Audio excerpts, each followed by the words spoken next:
Om Sato Ma Sangamaya Tamaso Ma Jyotir Gamaya Mritor Ma Amritam Gamaya.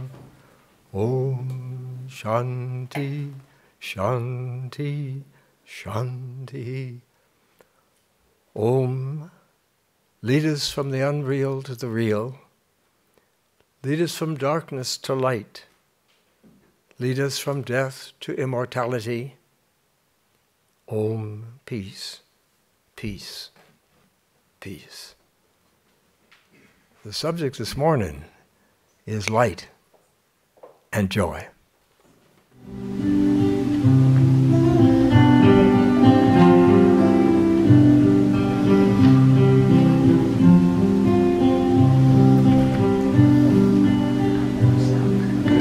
Light that descends into who we are, and it's coming, shining through. There's a fine line between everything that is seen and everything that we know to be true. There's always the lightness, the brightness to guide us, even when times seem unsure. There's a light that descends to love who we are, that cannot be extinguished or die.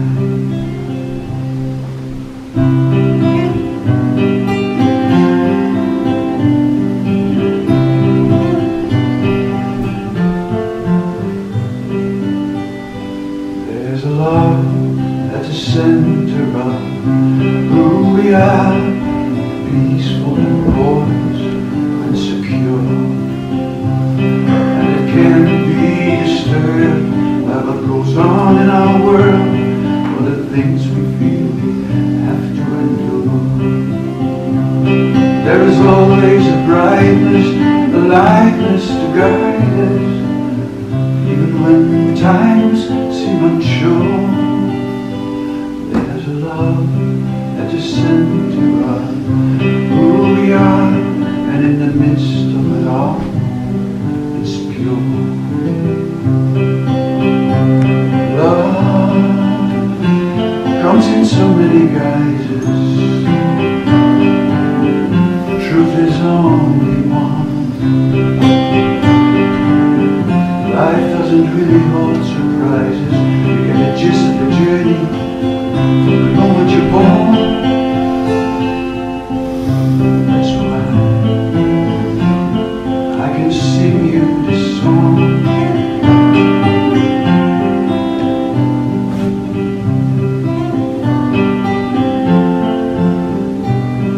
All the pain that we feel may be painfully real, and there's nothing that we shall deny.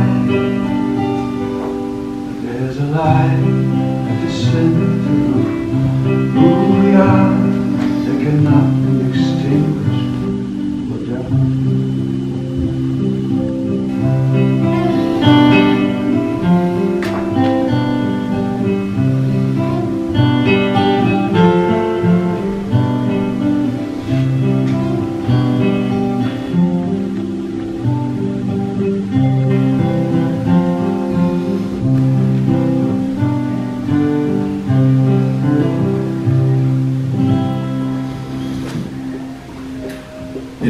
Is light itself.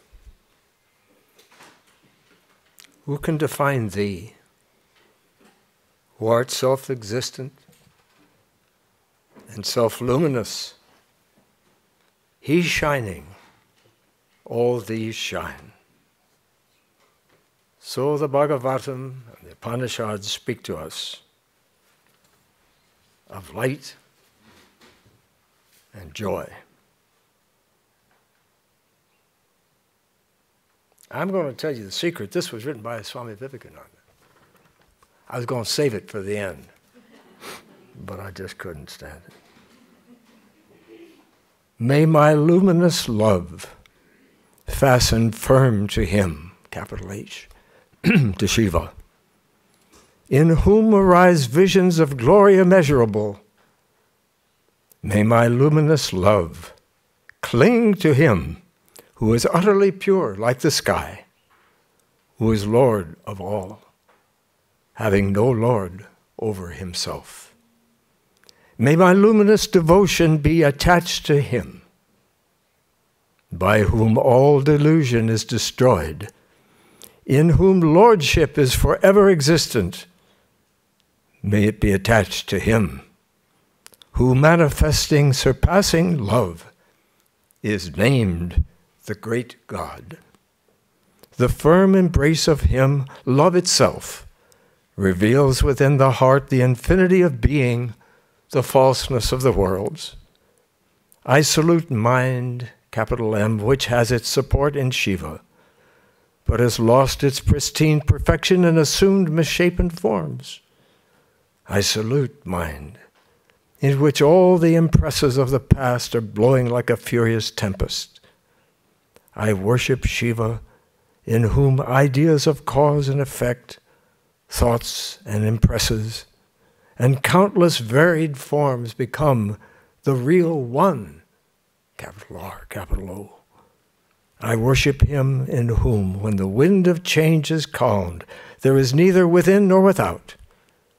I worship him who is the perfect stillness of the mind, whose thunderous laughter is the flood of knowledge.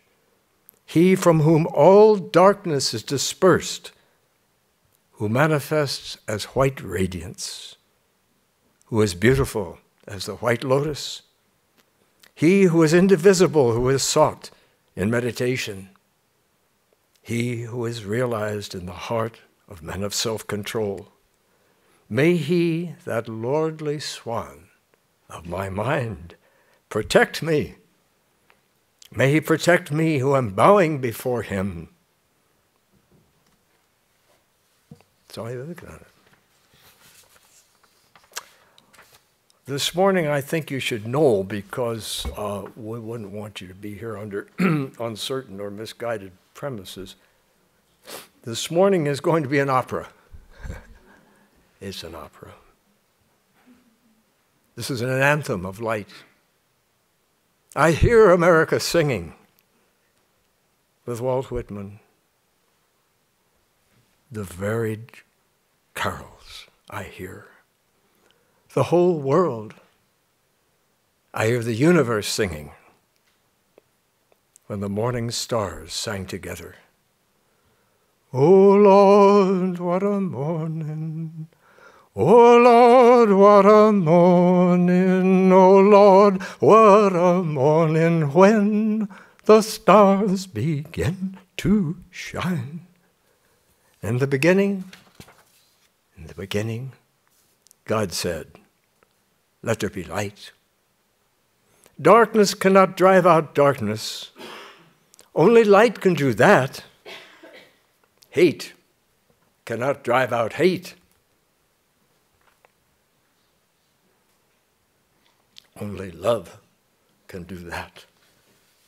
Martin Luther King, Jr.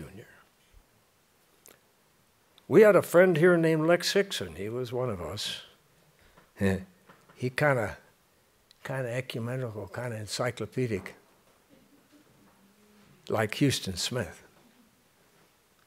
And he wrote this about the glorious Quran from his Sufi point of view. Swami Krishna followed the Sufi path.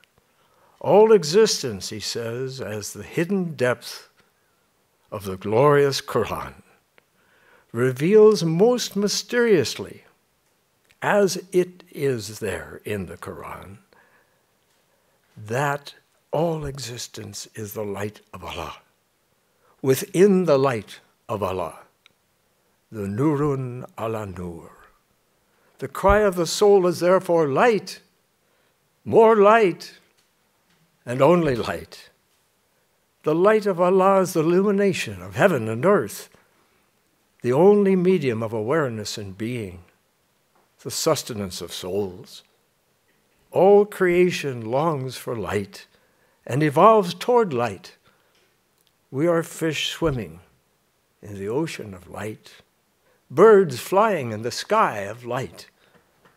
The insubstantial shadows of negation are cast only by the single light of affirmation. Atomic structures of matter, molecular structures of life, linguistic structures of culture, and ecstatic structures of spiritual vision are complexities that consist only of light and subsist only within the essential simplicity of divine light. And he says, the lovers of truth are deep in prayer, waiting for the smile of light.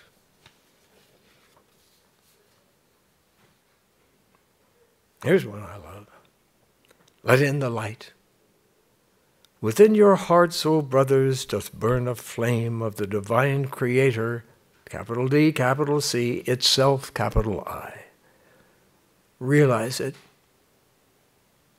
Go inwards until you see it, until you feel it, until it becomes part of your every thought and action. And then you will, in quotes, let in light. Within the soul of each of you there is a divine spark, which itself is the result of a direct illumination from the Spirit, silently, within you all. Go into this divine spark. Meditate upon it. Let the mighty rays vibrate through you every day, every hour, every second, every microsecond. And then you will let in the light to your earth, to all those around you. From the songs of the gospel. What lightning shines from this form? What lightning shines from within this form?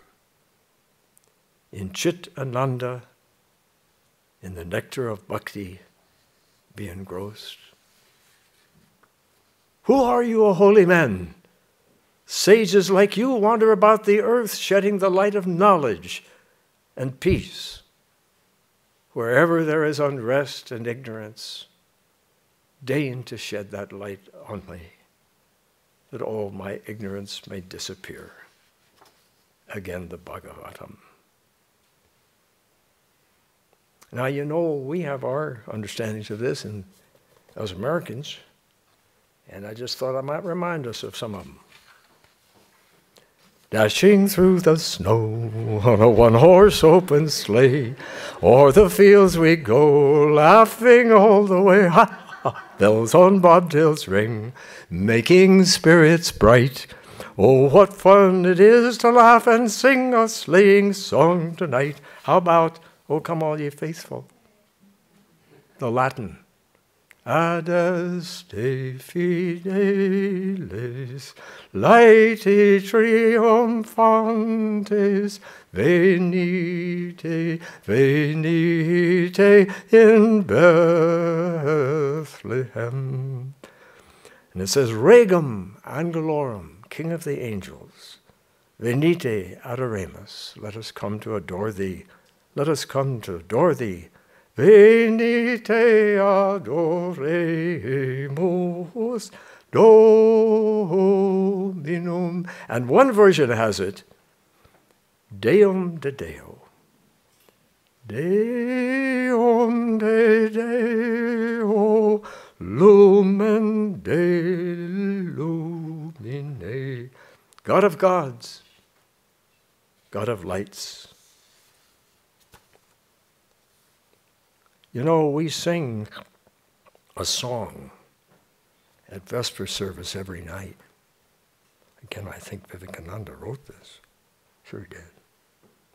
So let us look deep in thine eyes. They are bright with the wisdom of God. And I'm just going to give you a little bit of the almost unintelligible word-for-word translation from the Bengali, because it's root It will reach our hearts. Shining ecstasy ocean. Ever drunk love waves. Come to the heart's black cave. Basis of lights. Light blazing heart cave. Come and illumine thou light of the light. And this is something translated by Swami Atmattwananda in 2016, so it's right off the presses, you see, like the flapjacks are hot off the griddle. It's called In the Divine Realm, Swami Atmattwananda. I will end, he says, with the following words of Rabindranath Tagore. While taking leave, I want it to be known that I have drunk, he says, the nectar from the 100-petaled lotus, which resides in the ocean of light, and have thus become blessed forever. I got a home in glory land that outshines the sun. Oh, I've got a home, if you know it, sing it with me.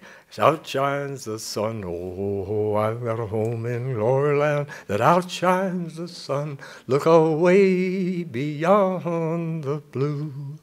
Well, do Lord, oh do remember me. Do Lord, oh do remember me. Do Lord, oh do remember me. Look away beyond the blue. We had somebody come over today. He just said he's coming, and I really hope he's here. I think he is. Hank Williams Jr.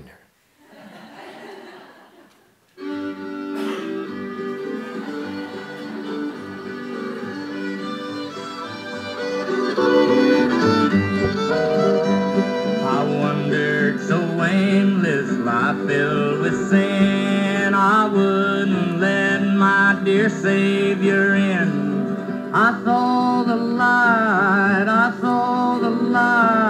no more darkness, no more night. Now I'm so happy, no sorrow inside. Praise the Lord, I saw the light.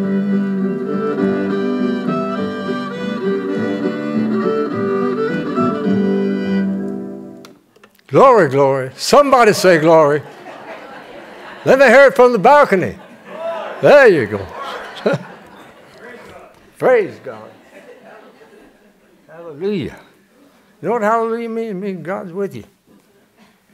Praise God, that's what it means.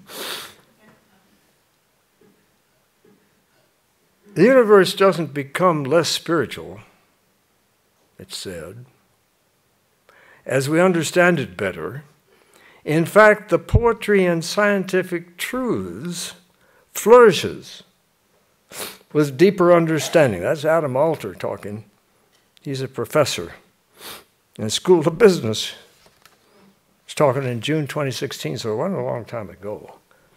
Now, you know Isaac Newton, amazing man. He worked on light. Did you know that?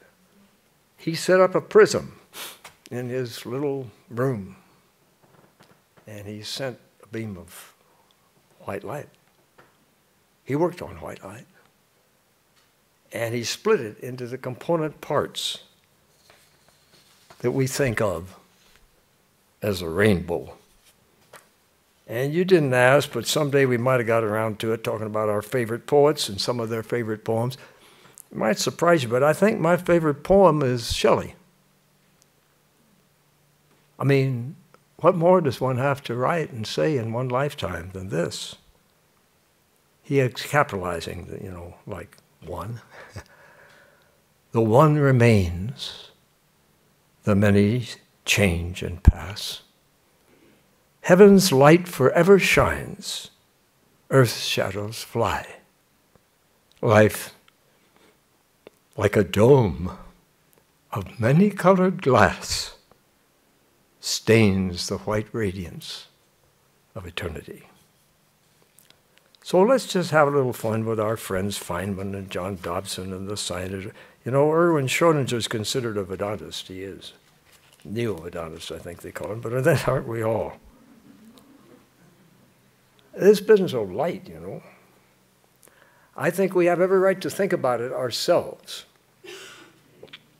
because that's what thinking is all about. You know, my dad was a teacher. He wondered if you could actually teach thinking, and I started having conversations with Dad still. I said, Dad, I think you can. I think what you got to do is give something to somebody they can think about and chew over, and then let them do the thinking, and something like that. But the question is, where does light come from? Well, you look up into the night sky, which before fire was what we had to look at before we went to bed with the chickens. And you know, fire's been around controlled for at least 400,000 now. I think they're saying 700,000 years. And I kind of like to give credit to Peking woman. Around the fire, you see the embers, maybe caught from lightning, tending and figuring out how to strike the spark so we could stay up longer. And then our source of wonder might be sitting around the fire at night. That might be where the source of religion began. But I submit to you that for however many 100,000 years we were out there, could see the night sky. Isn't it awesome when you get where it's dark? The Milky Way like cement. They say, the American Indians say that some of them, that's the souls rushing towards God, rushing towards glory. But I have often thought in my own mind, you know, it's just a kind of an imaginary thing. Supposing that night sky were a big curtain of velvet with little holes poked through. And the holes poked through what we call the stars. That actually is a view of the American Indians, I learned later. But as we're thinking about it, the question is, I think, the light within that the saints speak of, the mystics, you know, the Quakers, they call it the inner light. Every time they get a meeting together in silence, somebody speaks, they call that the inner light. But this business of light, is it the same? Inside and out? Well, our Swamis will probably say, probably Sri Ramakrishna himself might have said, no, it's different. Well, sure, it's different, because it's inside. And it's accompanied by joy, we're told. I love that song in, you know, God rest ye, merry gentlemen. Love and light, we'll say, love and joy come to you at Christmas time. But I rather imagine that light is light. And yes, as they say, God is love and God is light. But as far as the lights that shine on earth, by which it says in the Upanishads that nothing like the light of God in its splendor. They speak about sitting down, as Ramakrishna did. You can imagine Shiva, for example, sitting on a mountain in Kailash, and he's meditating. But before he meditates, the stars are so close he can pluck them out of the sky with his hand. Kind of like Texas, you know, big and bright. Then he closes his eyes, and my friends, he sees the light of 1,000,000 suns. Sri Ramakrishna explained that. But on earth, these fires, to what to speak of fire, where does that light come from? Well, it very much looks as if electrons kind of dancing around the nucleus in ways that we could hardly imagine when we simply thought of them being like planets around the sun. They can fall closer to the nucleus, and they can go further out. And when they go further out, they can absorb energy. And when they come back in again, it comes out as a photon. Photons are described as little blobs. The system has shed energy, little blobs, which have been named photons. This is from Wikipedia, and I just love it. It says the amount of energy of each photon varies depending on the reactions and the difference in energy between the initial and final state. these photons as quantum particles have a frequency associated with them. Stains the white radiance of eternity. At the low end, think of it, you have infrared light. We can't see it, but we can feel it. We call it heat. And at the high end, you've got ultraviolet light. We can't see it, but by golly, we sure know that it's around for all kinds of reasons, suntans and others. They're going to look at the stars in infrared light and ultraviolet light. I really want you to be alert on this, you young'uns. I want you to know that the James Webb Telescope is coming up next year, and by golly, this to us is a cathedral. It's our eye on the universe, and it's going to go so far back in time and space, in infrared and perhaps ultraviolet that's up there too.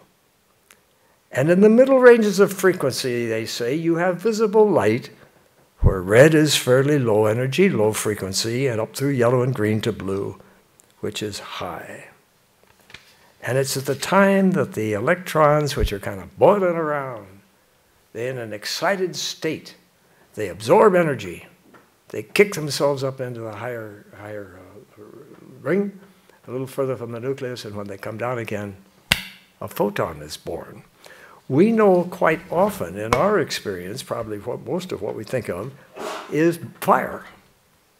That same fire that we sat around and thought awesome thoughts, or awesome thoughts were engendered in us, way under BC. Well, what happens is, as you know, when oxygen joins something, great things happen. Mars, the red planet, is the red planet because oxygen joined with iron. That's the way we get rust on Earth. That's why all the red rocks, all of that, is because finally we got an oxygen atmosphere and it joined. But it can also join in the very familiar experience of fire. That's what's happening. You're feeding oxygen to the fire materials and you're getting light because it's so highly excited. But you know, my friends, the sun, from whom we get all of the energy, basically all of the energy that we use. John Dobson, perhaps you remember our philosopher astronomer, he was a monk in Northern California with us for 22 years, and then he went and gave telescopes to the world, showed us how to make. We've made, this is something you might surprise you. Atmattwananda tells me we've made over 500 telescopes in Hollywood under John's actual teaching, and Atmattwananda, when he's not there, mothers and daughters and fathers and sons, big ones, 10 inches, nothing probably less than 10 inches. And these Dobsonian telescopes go way up there. They're used on all the big telescopes today, the Keck modifications. And to us, it's our eye into the depths of the universe, where amazing things seem to be happening. For example, little things like this one. You know, when you see Sirius in the wintertime, you can see Orion, and Sirius is the eye of the dog star, trying to protect Orion from the scorpion, which is only up in the summertime. It's -1. It's 8 light years away, my friends. -1 brilliance. You can see it from all over the world. So there's a little equation that John stumbled on that Einstein came to and thought he didn't see deeply enough into. It's really about light. And what he tries to say is that the big S, the total separation, is time.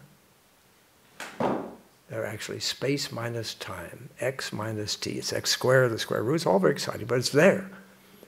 And I had the opportunity once of seeing Dr. Feynman, which everybody trying to see him talked about John. John wanted to talk to him. Did briefly once. I said, Dr. Feynman, look at this equation. We don't think Einstein saw it deeply enough. He has, it's not difficult, simplified, S, big S, right, equals x squared minus t squared, the square root. Well, the problem is that the distance to Sirius is 8 light years. And if it falls on your eye tonight, if it were still up, it would take 8 years coming here, wouldn't it? So xt, 8 minus 8 is 0.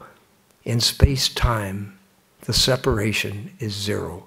And Dr. Feynman said to me, he said, there is separation in time, in space. I said, no, Dr. Feynman, I'm not going to get a PhD this way. Nobody would try to say these. The fool rushes in where angels.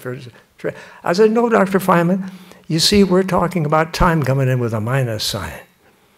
He says there is separation in time, and please forget, I need a papal disposition, or whatever they call it, on this one, you know. I said, no, no, no, Dr. Feynman. We're talking about the total separation. And then for the first time, John says, he said it in public, he thinks, there is no separation in space-time. That's what the mystics are going to say. So the point is, if you send something out, a light beam from Sirius to night, and it gets here 8 years, there's no separation. It's mysterious, but it's the kind of thing you might expect the mystics to speak about. It's all light. It's all one. It's all the supreme infinity. So if God is, for example, omnipresent, there's no place he's not going to be. And he really doesn't have to hurry to get there, because he's already there. I'm not sure about this, but this is the sort of thing you think about on a dark moonlit night when the stars are up. I mean, haven't you noticed that wherever you've been, whenever it was, there was no then or there, only here and now? Just like our own experience, it's always here and now, with no elsewhere or any moment except the present one. Well, there's some funny things about time. Everything is stationary from its own perspective. When an object moves, you define its velocity by looking at how much of your distance it covers according to your clock. So is the light inside or outside? When a light beam is moving at the speed of light, the way things look to it is just like we're talking about God might see things. There's a wonderful phrase. Those old Latin phrases are great, you know. Those old Middle Ages days. They call it sub specii aeternitatis. From the standpoint, from the eye of God. According to relativity, time stands still at the speed of light.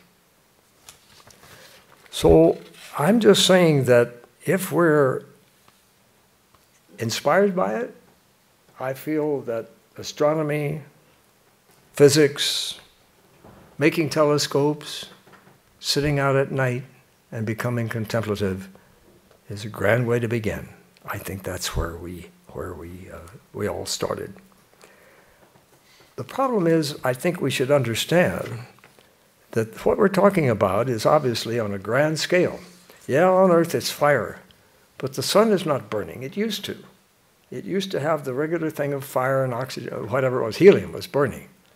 But it couldn't keep from collapsing by gravity at that rate, so it had to invent something new. It invented radiation. It invented fusion. It invented all this atomic energy that we're talking about, in which helium is created from hydrogen, and the light comes from that transaction. So I think that it's interesting if we try to understand that we are awash in some kind of an ocean. You're not probably the fish are as unconscious of the water as we are of the air. But the electrons sharing this priceless gift, this electricity, which becomes light, are really creating the dance of Shiva.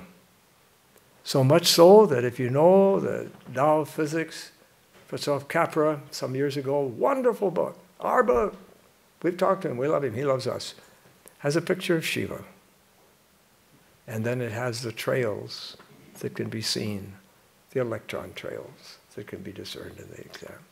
So this is the dance of the universe. Now the question is, does electricity, how does it go through these electrons? Well, there's a feeling that some people have that electrons stay where they are and they bump each other, you see, and the wave goes through. Like the Dodger game, I think we're far enough north to all be Dodger fans, yeah. So I was since World War II, actually. But the thing is, you know, they go up like this. The people stay in their seats, basically, but the wave goes through them.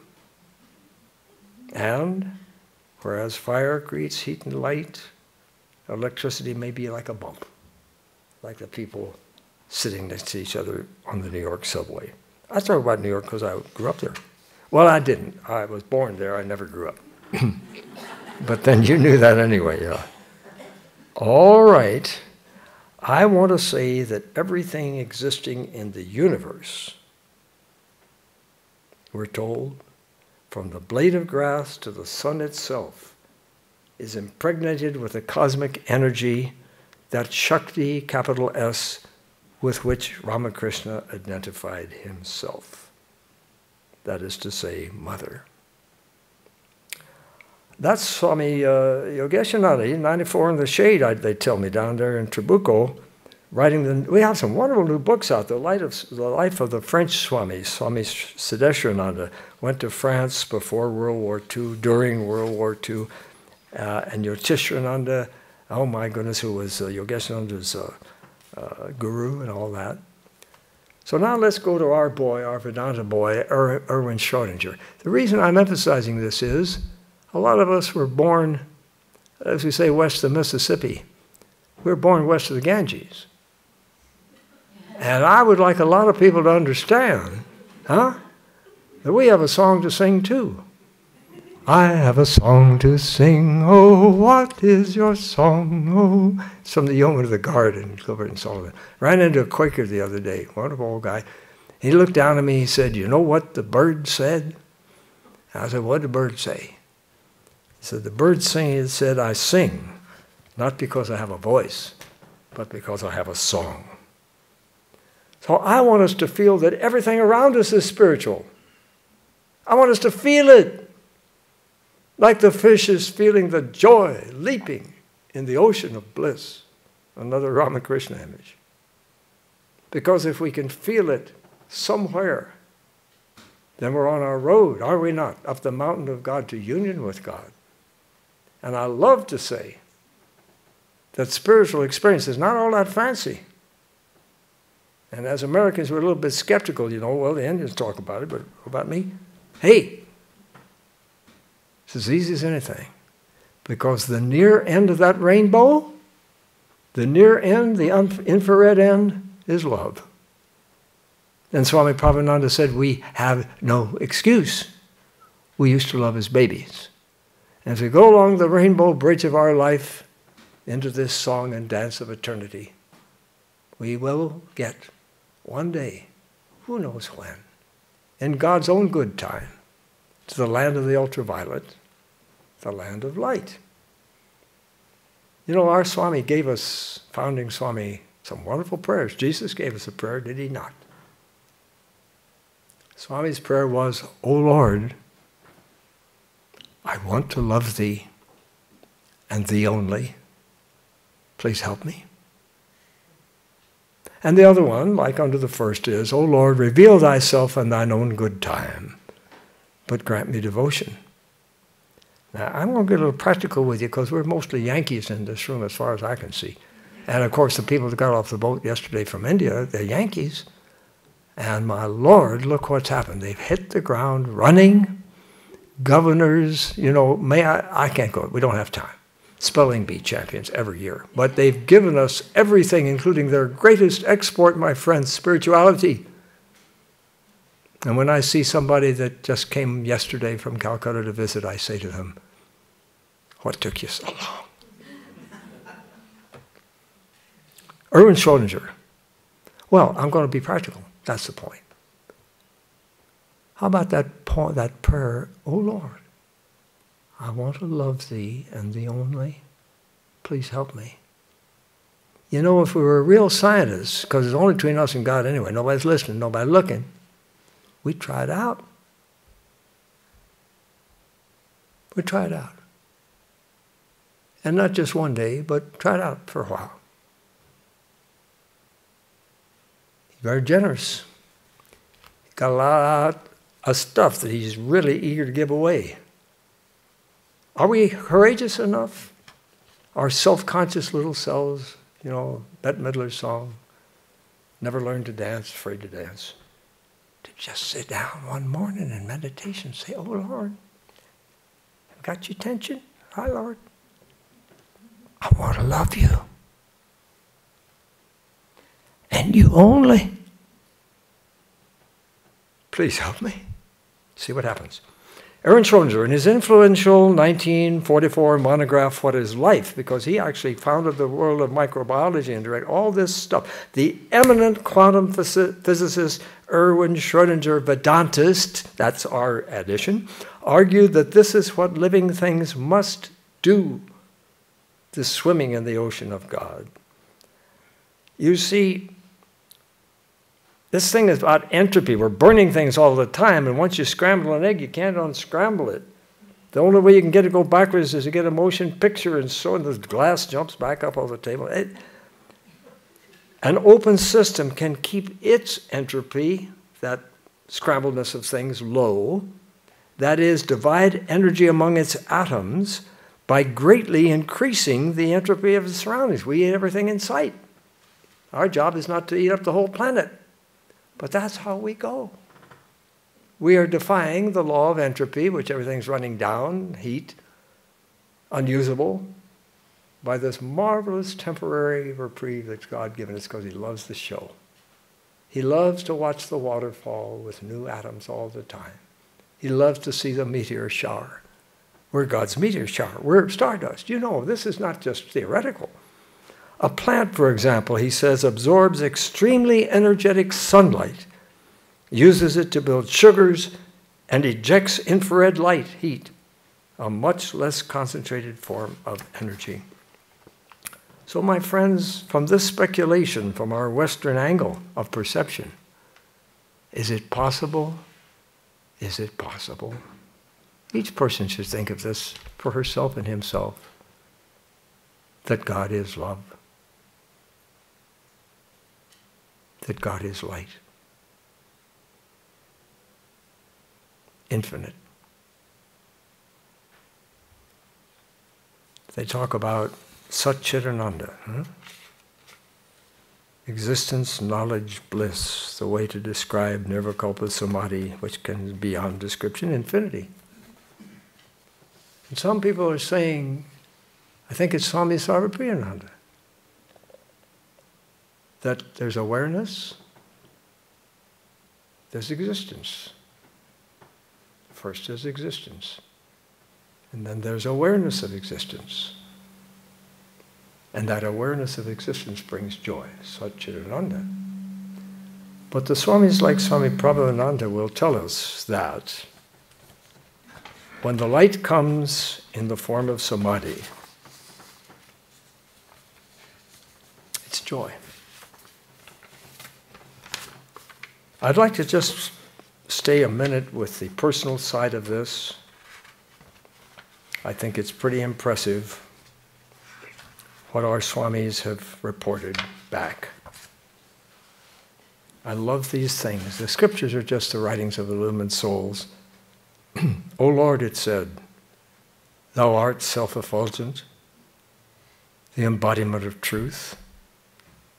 Thou art the Atman, the innermost self in all beings. Thou art the teacher of all teachers. Ultimately back to the source of a truly illumined soul. The Bhagavatam says also true expiation comes from illumination.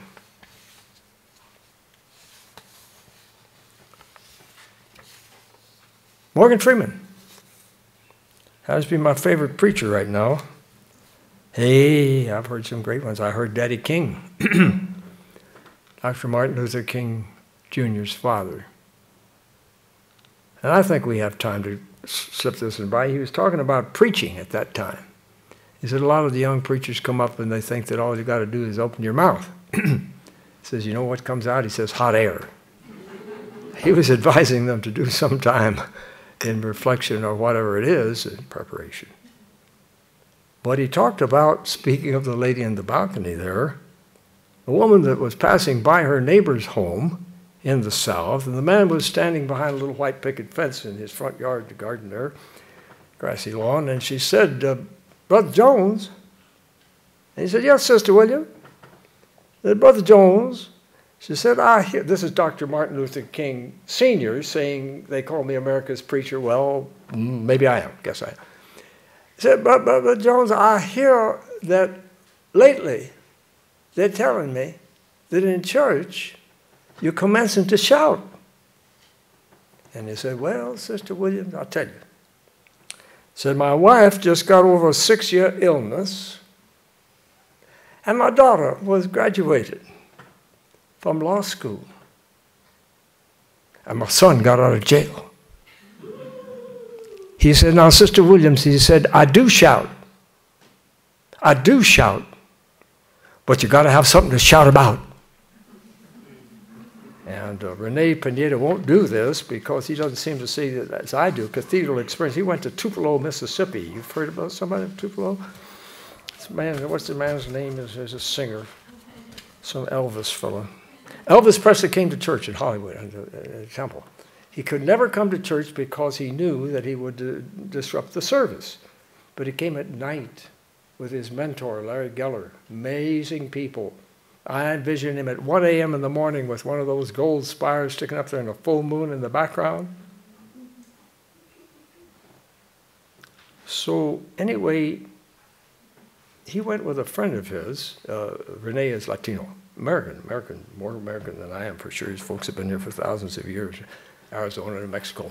And he went with his friend when he was 13 to visit Uncle Naves and Aunt Fat in Mississippi. Uncle Naves is Uncle Nathan. And Uncle Naves took him to the next town to a church service where the preacher said, and I think this is the whole thing, don't you? He said, if you want Jesus, if you want Jesus, you've got to go down to the well. Well, my friends, if you look deep in the well, on a starry night, you'll see this bright star shining back at you. What Morgan Freeman said in his great series on God, he said, what I saw was the tiniest beam of light, which to me was the final form of life. Our Swami Atmattwananda, who was our Yogeshananda's guru, was quite something. He was another one of these disciples of a disciple of Brahmananda. There are so many. We're grandsons of Brahmananda, those of us who were here with Swami Prabhupada. Swami Sarvadevananda, our minister, is a grandson of Brahmananda through his teacher, and Yotishananda was, and also Swami Atmattwananda in England. They're all over the place, the ones that are talking in this vein. And apparently, Yotishananda was so great. I had his picture, but I think I gave it out, and I will have to show you another one. He's just sitting there, and somehow it kind of looks like, you know what I mean? Whether he's in a white robe or not, I don't know. Like the picture is kind of like full of light. And he was known to be one of these shiners. And he existed in our day. He's the teacher of our Yogeshananda. He went back to India. They made him president of the order. But, you know, he was too old. He didn't want to do it, but they made him president anyway. And he still, I'm not going to do it, but they made him president for a while. And they said, the head of the monastery they were saying, well, you know, I'm reading about all these people that had experienced these elevating, increasingly, you know, sort of complementary, increasing levels of spiritual awareness as they think more and more and more and more often about God. And these people that have seen this light. And he said to the head of the center, those must have been wonderful days. And the head said to him, well, he said, we got one right here in Swami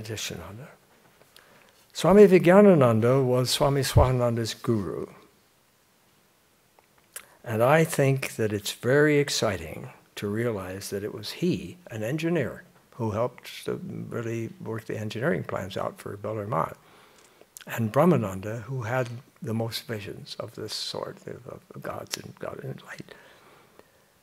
And in the Bhagavatam, before we go to Swami Vijnanananda, I'd like you to hear what I see as pretty much the whole story, the synthesis. It says that in sitting down to meditate, in the West we say that prayer is talking to God, and meditation is listening to God, being receptive. You imagine, you think of, you visualize your Ishtam. Isn't it a wonderful phrase, your chosen ideal? Vedanta is so inclusive. Everybody's included. Any concept under which an individual chooses to worship God. Ishtam, the chosen ideal. Meditate on him as the supreme cause, and it could be without form. It could be love itself, it could be light, in whom the whole universe exists and from whom the whole universe evolves. Then last of all, meditate on the oneness of the self, capital S, with God, the one blissful existence, the one in capital letters, all of them, I am. With mind thus absorbed, a man sees me alone in himself and herself, and humanity sees itself in me, the self, capital S, of all, dash, light, joined to light. A yogi, thus practicing meditation regularly with intense devotion, soon rises above all limitations of knowledge and action by realizing the one, all-pervading reality. Bhagavatam. Now here's what Swami Vijnanananda, our marvelous guru of Swami Swahananda, said. He was at one point in a museum or something and saw a statue of the Lord Buddha. And he said, although I had some visions previously at holy places or in temples, I'd never experienced anything like this before. It was something wonderful. A formless ocean of light, exclamation point. Gradually the whole universe began to fade out. I found myself standing like a tiny speck on the edge of that bright ocean, gazing with wonder at that blissful effulgence. Then I was no longer in myself. In an instant, the entire universe disappeared and got merged into an ocean of pure consciousness with a sea. And out of this came up a very beautiful and lovely image of Lord Buddha. What an intense bliss I experienced. I remained in a state of spiritual intoxication for 3 days. On this topic, he said on another occasion when Sukadeva was practicing spiritual disciplines in the Himalayas, he would hear the word Brahman, Brahman on all sides. Jayati Brahman. Brahman is light, capital L, with the words that he heard echoing in the mountains. Do you know what this Jyoti, this light, is like? It is very sweet and soothing, representing bliss, peace, and enlightenment. The Jyoti is of pure consciousness. I saw this Jyoti at the Sarnath Museum before the image of Buddha. It was an infinite and indivisible ocean of light with myself as a tiny speck in it. The whole world faded out, myself included.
Lead thou me on,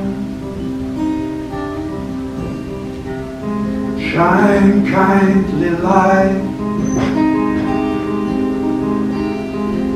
upon the path so steep and long. Lead thou me on.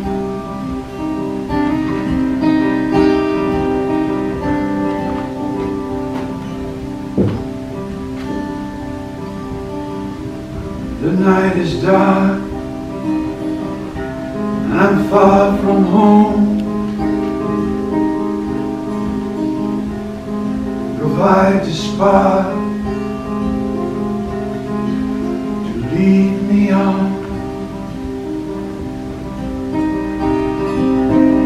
There's a battle yet to be won. The fight for light goes on and on. Time and again we call to arms for life, for truth, for love.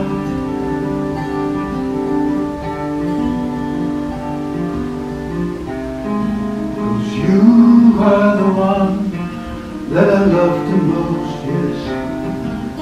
You are my hero. Opened up the path to my heart that I'd never known. Lead thou me on, guide thou my feet.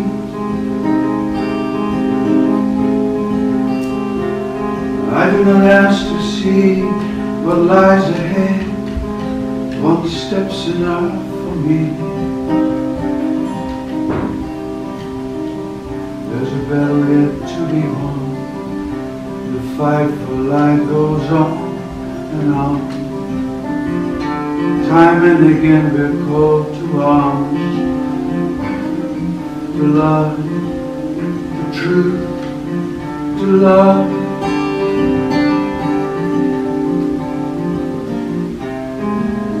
You are the one that I love the most, yes. You are my hero. You opened up the path to my heart that I'd never known. Lead thou me on.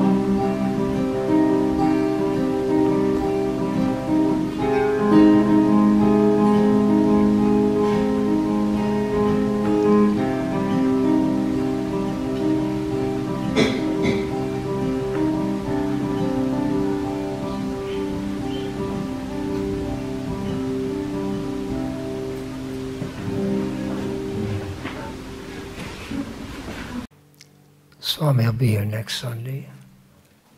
Sunday after that, you want to be sure and hear Swami Atmattwananda, who's come to see us because he loves us, from New York. And it might be a gem, a collectible for him, because he's speaking on the way of love. My worldliness dispelled, says Narada. One of the illumined souls with whom we are really surrounded here in Vedanta. My worldliness dispelled, the divine light my guide. I roam over the earth, free from attachment and egoism, firmly established in self-knowledge. And now may the Lord bless us and keep us. May He make His face to shine upon us and be gracious unto us. May He lift up His countenance and give us light. Om Shanti, Shanti, Shanti. Peace, peace.